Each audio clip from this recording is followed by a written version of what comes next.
Welcome to Mainland Television Regional News. I'm Graham O'Brien and today's bulletin: Project Janzoon wins award, speeders lose licence, medics search for stolen bag and more. The Nelson Tramping Club this week was delighted to have a presentation by the Green Ribbon Supreme Awards winner Project Janzoon's Devin McLean. Devin was there presenting to the members the 30-year plan to improve the able Tasman and how they intend to repopulate the native birds. Mainland caught up with Devin after the presentation and Lynette was there to find out about the award. It's kind of a place I used to play in when I was a kid, and I've always wanted to do something about it. So when the opportunity arose, we managed to pull the support together, and that support comes from this wonderful couple who happen to live in Kerikeri when they're not in Noosa, and who have funded a number of restorations and also a lot of educational investment. The one I worked on with them prior to this was the restoration of Rotorua Island and the Hauraki Gulf, which some of you will be aware of that project. Named after able Janzoon Tasman, focused on 2042, which is a big year for the park. 100th anniversary of the formation of it as a national park, 400th anniversary of Able Tasman dropping anchor in Golden Bay, just somewhere off Taupo Point. So this is the rough time frame that we're working to in terms of the bird restoration work. The ones in red up there are already underway, so we've had two returns of kakariki, a total of 22 birds. We've now got 5 aviaries breeding kakariki for us, 4 on the Marlborough Sounds and now Natureland here in Nelson. Just got 7 birds in and they're hoping to produce some from there. They seem to transfer in really well, and so we think they've settled nicely, and we just intend to keep on pumping birds in for the next few years and lift those numbers as much as we can. Kaka has been a challenge. Discovered that you can't buy them at the supermarket, you can't get them pretty much anywhere, and the few populations nearby, Nelson Lakes and even the southern parts of the Kaharangi, the populations are still pretty low with all the pressure on, so we don't want to decimate one population to create another. Saddlebag I mentioned, project done with the Birdsong Trust. Pete Gaze, who's our ornithologist on the project, very confident there'll be 400 of them there in 2 or 3 years and we don't need to pay much more attention. In fact, it was interesting, we put them there just before Christmas, and I think in the end of February we'd had sightings of 2 unbanded birds. So, brown teal, this was expected to be a bit of a longer term process, but actually we now have approval from the Patiki Restoration team, and so we hope to be moving the first brown teal into the Awaroa and Headfield area probably in March or April next year. I mentioned that Whio are in the park from time to time, but not breeding there. But we think the conditions are returning to the point where there will be a real interest. The fact that they are coming in and staying for a few weeks gives us some confidence that there are enough invertebrates. We're a little worried about that because the soils are not particularly fertile in the park, and so the streams don't carry big invertebrate loads, but it seems like there's enough there for them, so that's encouraging. And Kiwi we're working on, and Mohua a little bit further out. The Able Tasman doesn't have a visitor centre. There's information at the Nelson Dock visitor centre, but the park doesn't have a visitor centre of its own. And I didn't see the point in building a bricks and mortar one when 80% of the people walking through there are carrying a smartphone. So we've built an app for the phone, and it's free to download, and it tracks your progress through the park. It gives you the weather forecast for the next 3 days and the tidal crossing information for the places where you might get your feet wet, and it has information on a series of historic ecological conservation points all the way through the park. You can get a bit more information. Also lots of information on the birds, and we're gradually adding to that as time goes on. I'm speaking here tonight with Devin McLean of Project Janzoon. Devin, is this the first year the Trust has won an award? It is the first year.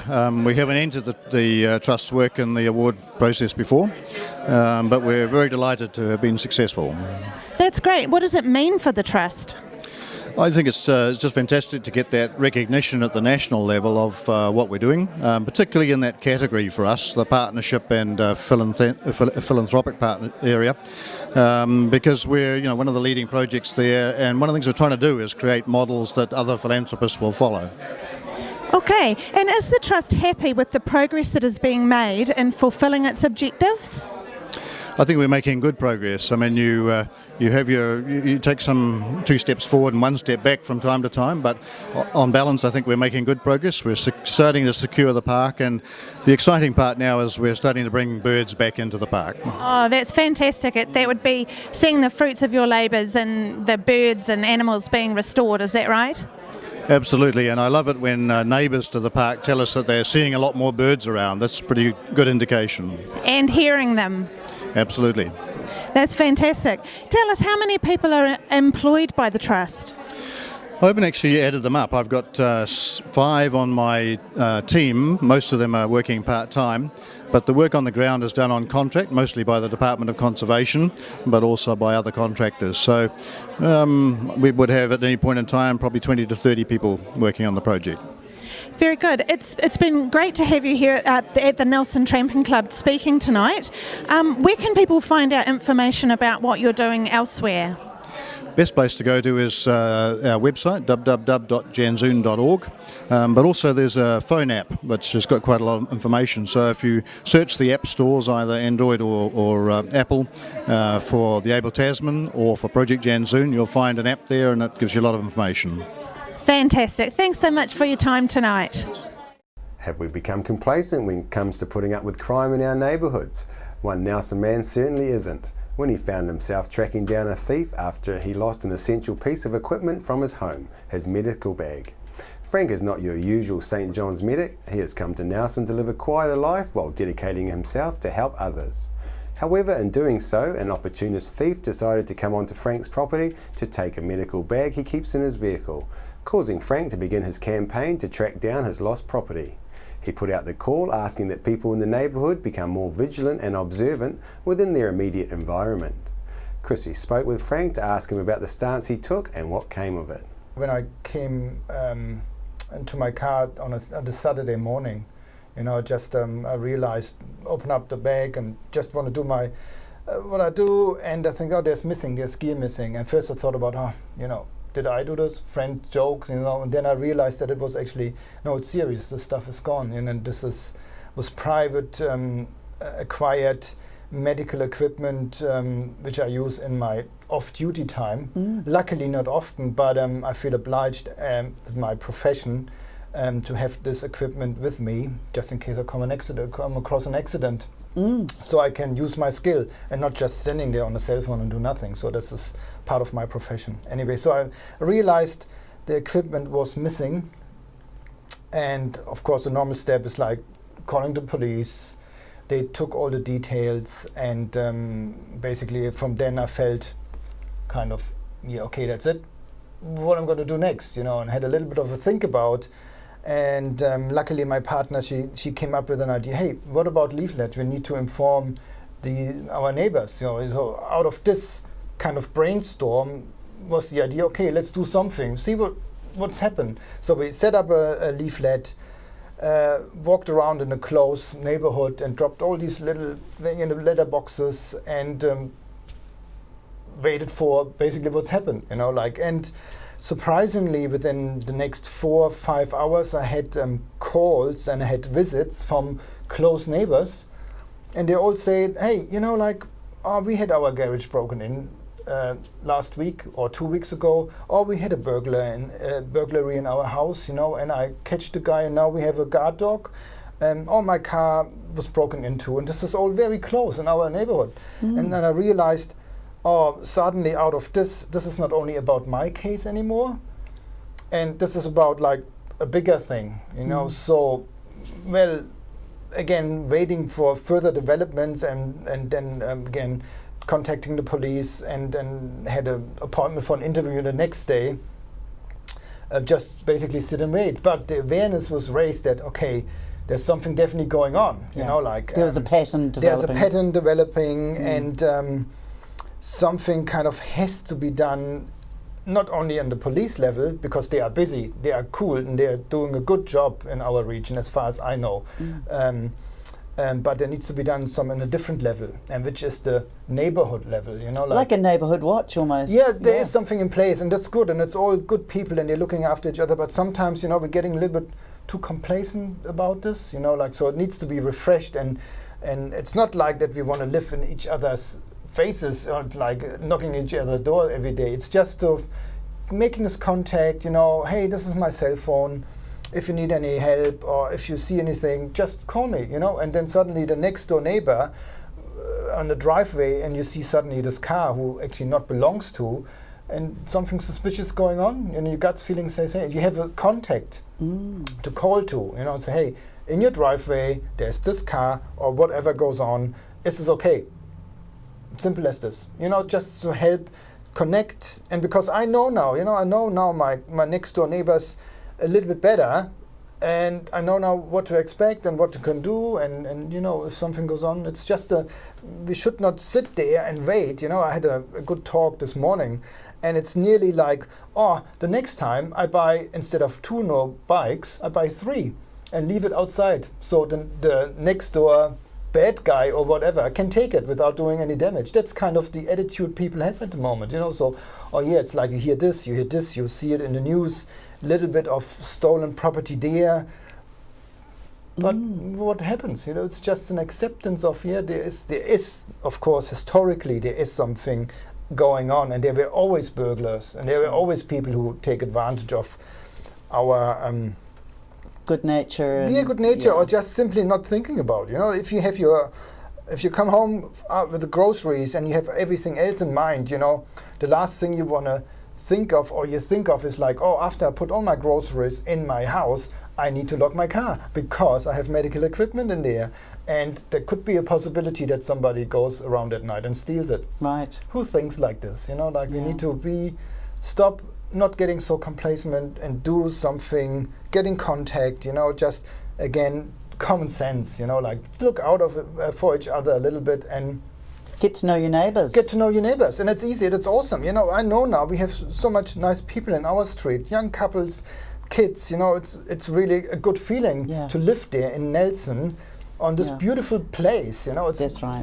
So mostly people are decent, but you get the odd rat bag in the neighborhood. No, we have very good people, lots of good people here, you know. Unfortunately, also like dark underbelly here, which is obviously everywhere.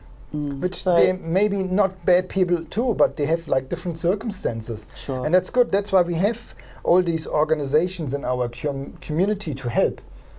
You know, so it's like... So Frank, people need to become more vigilant. They need to get to know their neighbours. Yes, and start communicating a bit more. Absolutely, that's what it's all about. And it's not about me. I don't want to be like running around and say, hey, we want to be doing this neighborhood watch and blah, blah, blah. It's just common sense, and people stick together and get to know each other a little bit. That's basically, that's what it is. Nelson-based police say an increasing number of drivers are taking unacceptable risks with speed, and as a result a number have had their licences suspended for demerit points or received roadside suspensions as a result of excessive speed. Road Policing Senior Sergeant Grant Andrews said over Queen's Birthday weekend, speeding drivers were easily the biggest issue officers faced on the road, and those unacceptable speeds have continued. He said some of the speeds that have been detected recently are just ludicrous. In one incident, a female motorist was clocked in excess of 150 kilometres an hour, and in explanation, she said that she was late to pick up her Thai takeaway. That driver received an immediate roadside suspension for 28 days and will be appearing in the Nelson District Court shortly. Senior Sergeant Andrews said problem areas such as school zones and highways, including Whakatu Drive, will be getting priority attention from police in the coming weeks. Nelson-based police will be conducting a range of speed enforcement operations around the area, along with compulsory breath testing over coming weeks. Car owners be wary after a spate of car thefts have left some people without a vehicle and not covered by insurance. Last month, 26 cars had been reported stolen in Nelson Bays. Of those, only 5 were still missing. However, some owners have been unfortunate in that these thieves have totally destroyed these stolen vehicles.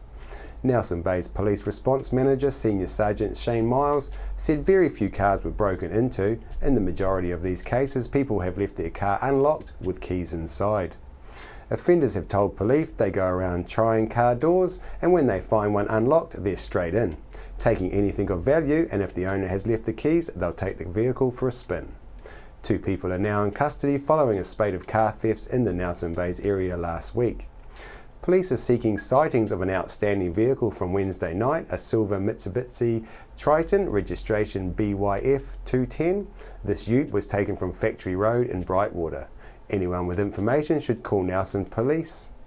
Senior Sergeant Miles said the evidence gathered in the last 2 nights suggested the same group of offenders have been involved in the thefts from Golden Bay and over to Rye Valley. A 19-year-old Nelson man will appear in the Nelson District Court today, charged with unlawfully being in a yard. A 16-year-old Nelson boy has been charged with unlawfully taking a vehicle and will be dealt with by Youth Aid. It's good news for aquaculture business in the region as the Ministry of Primary Industries has finally given approval for the development of the aquaculture management areas in Tasman and Golden Bay. This news has been welcomed by Tasman Mayor Richard Kempthorne, who said that the application for the 2,109 hectares of marine space over 9 sites, 8 in Golden Bay and 1 in Tasman Bay, has been with the Ministry since 2006, and their decision means all parties involved can now move to the next stage. These parties have invested heavily to get the applications to this stage and can now look forward to the conclusion of the process, enabling the industry to develop further offshore farms. This area is renowned for its product. Tasman has a number of natural advantages provided by location and clean water, all contributing to making the area ideal for aquaculture. Mayor Kempthorne said that with growth in this sector, the whole district stands to benefit. The aquaculture industry is ready to invest in this area, and their investment will benefit many industries throughout the entire production process. Police are seeking information from the public to help locate Nelson man Levi McMaster, who they have warrants out for his arrest. McMaster is 18 years old, of European descent, and is believed to be in the Nelson area. His warrants for arrest relate to breach of bail and unlawfully taking a vehicle. Anyone who has seen McMaster or who has information about where he may be should call Nelson Police. And finally, it's Men's Health Week, which is underway again to encourage New Zealand men to proactively take charge and improve their health and well-being. During this awareness week, New Zealand men will be encouraged to complete an online survey to find out their men's health score, and then to challenge their mates to do the same and compete for the best score. Throughout June, men can visit their local Life or Unichem pharmacy to get a free men's health pit stop check. I went along and caught up with Jason Wright from Price's Pharmacy to find out just what this reality check really entails. Jason, thanks very much for that. Those 2 simple tests, you can tell quite a lot just from those tests? Yeah, thanks, Graham. Yeah, no, we can. So with your blood pressure, that was completely within the normal range. So we can tell that your heart health is pretty good, and tell that you keep fit and healthy. And also with the blood glucose reading, with it being in the normal range as well, we can say that you don't have any tendencies toward diabetes based on the tests that we've done today. So I wouldn't have any concerns going forward, and if I did, I would recommend that you go further and maybe follow up with a GP or something like that, just to get checked out, just to make sure. Well, that's all good news. I know I was a bit worried when you put the rubber gloves on, but yeah. And also, are they the only test you do? I mean, if someone came in with some different questions or different concerns, what would you do then? It's a really good question. We get a lot of queries about a lot of different aspects of health. So usually we'd tailor a consultation towards the person and what they're wanting. So if somebody wants to know about their weight or their BMI, we'd measure their height and their weight, and we could do that side of things. If they're worried about their cardiovascular health, we can do their blood pressure check, we can do their weight, we can do their BMI, we can do their waist circumference.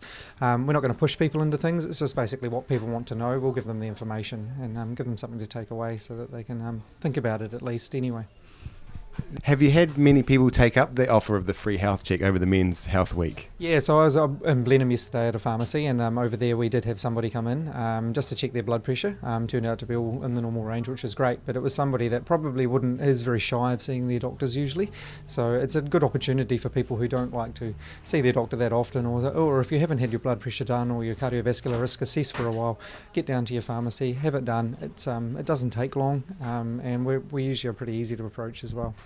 And it's always going to be a bloke that's going to do the tests? We've got a lot of female pharmacists here, so if you feel more comfortable with a female, they're just as professional and just as good. So, and I'm probably better at it than I am anyway. Jason, Men's Health Week's coming to an end soon, so people have to rush on down to get up on this offer? Yeah, I mean, ideally, great. We'd love to see people in Men's Health Week, but we are going to extend our offer of doing the free checks until the end of this month anyway, for the whole month of June. So, yeah, no hurry. Hey, great, thanks very much. That's a great offer. Thank you. Thank you, no problem. Some sobering facts for Kiwi men. Every 3 hours, a Kiwi bloke dies from a potentially preventable illness. If you are Māori, that rate doubles. 1 in 8 men experience serious depression at some times in their lives. Testicular cancer kills more 18 to 39-year-old New Zealand men than any other disease. And about 150 young men are diagnosed with testicular cancer every year in New Zealand. But if it is diagnosed early, it has the highest rate of cure of all cancers. And remember, healthy eating is key to good health. After the break, we'll bring you the latest weather update and some events and happenings coming up from around the region. Welcome to Smugglers Pub and Cafe, open 7 days a week with free parking all day. Our lunch menus have that fat old-fashioned flavour where we treat you like treasure with the food you'll savour. We cater for children, grannies and granddads too, with special rates and privileges given to the elderly lunchtime crew. Our staff are friendly and kind and want to see you all come back time after time. Daytime or evening, it doesn't matter. Give us a call on 546 4084 and we'll be happy to spoil ya.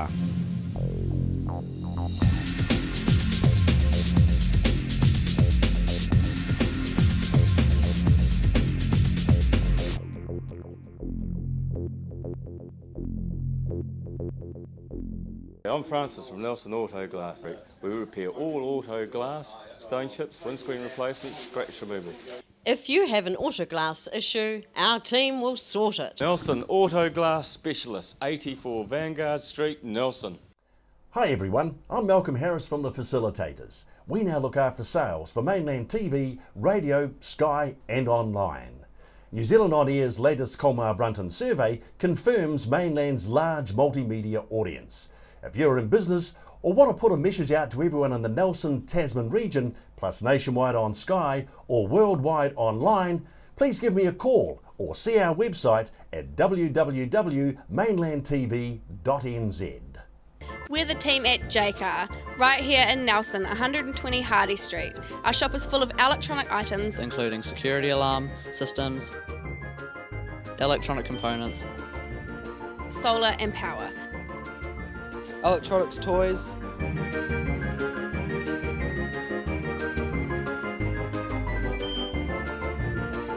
sound systems, cables and much, much more. JCar, 120 Hardy Street, Nelson. World War I was a defining period in our history, impacting greatly on the lives of people from the Nelson province. Memories of the First World War is an exhibition which will be displayed in a number of regional venues and is currently on at the Nelson Provincial Museum.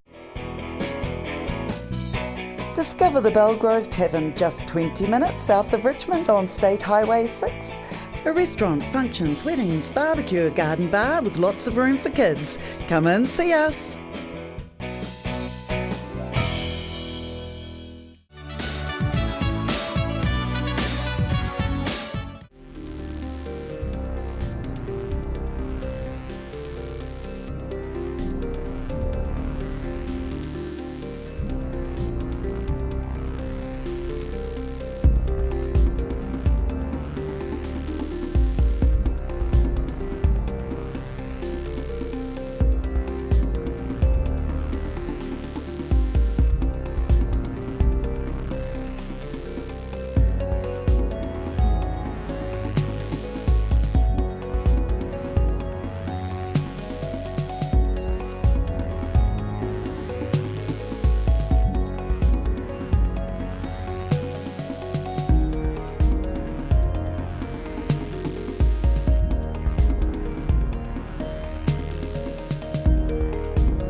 Nelson Diabetes Club will meet on Friday the 26th of June at 1:30 p.m. at Nick Smith Rooms on Waimea Road, Annesbrook. There's a speaker and afternoon tea, gold coin donation. On behalf of the team here at Mainland Television News, thank you for joining us, and we'll bring you the latest news and events from around the region again tomorrow.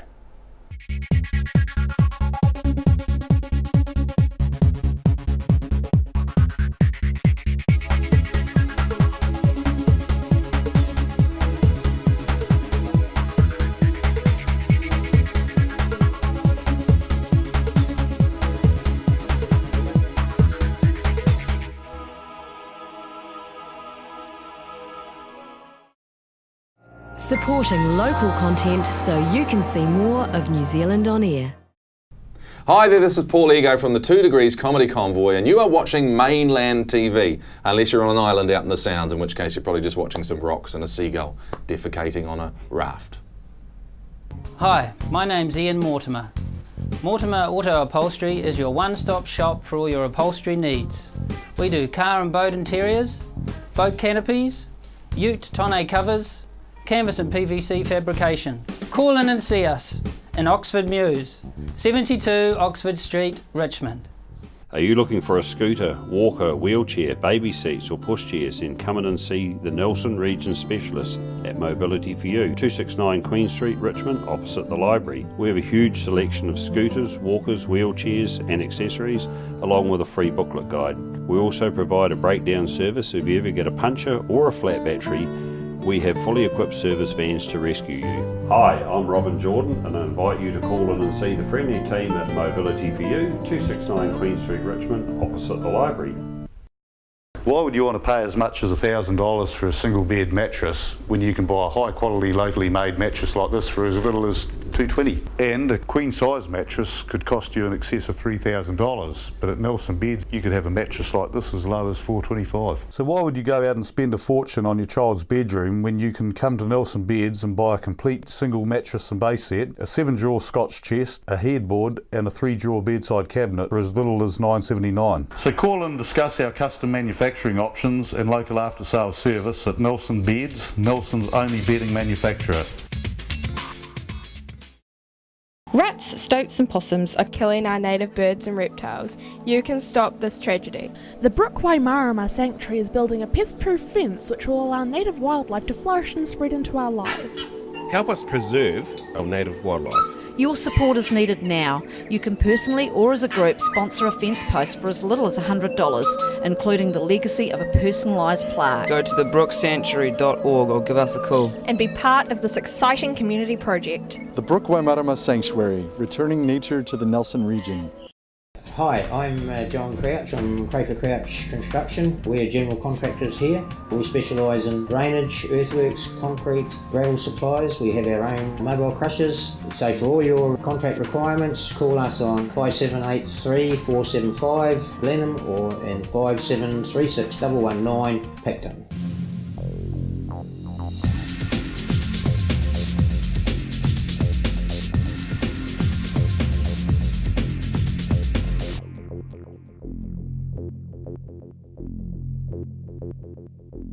I'm Francis from Nelson Auto Glass. We repair all auto glass, stone chips, windscreen replacements, scratch removal. If you have an auto glass issue, our team will sort it. Nelson Auto Glass Specialist, 84 Vanguard Street, Nelson.